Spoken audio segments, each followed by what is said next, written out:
Parë është feminiliteti, për Goethe. Tek Fausti pjesa e dytë, feminiliteti është një forcë transcendentale e cila e ngren njeriun me dashuri në sferën e jetës së përjetshme krijuese. Feminiliteti është në radhë të parë energji. Energjia femërore. Energjia femërore është një fuqi e errët, e butë dhe e qetë. Ajo është fuqia pasive e mendimit, si kundër energjia maskullore është energjia aktive e veprimit.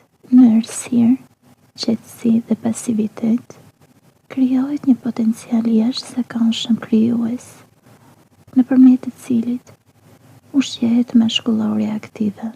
Perfeksioni qëndron në balancën ndërmjet këtyre dy fuqive që mbajnë botën, ndërmjet yin dhe yang, femërores dhe maskullores. Kur femra dhe mashkulli bashkojnë energjitë e tyre, ndërmjet tyre krijohet jashtëquajturi filli argjend. Kur shkëmbimi energjetik është i shëndetshëm, atëherë gjithë familja është e begatë dhe suksesshme. Por që një femër të bëhet e aftë për të dhënë energji, duhet të jetë në rezervë energjetike. Të dashura femra, energjizoni veten tuaj, kushtoni kohë dhe dëshirë vetvetes. Frymësoni, jetoni, gëzoni.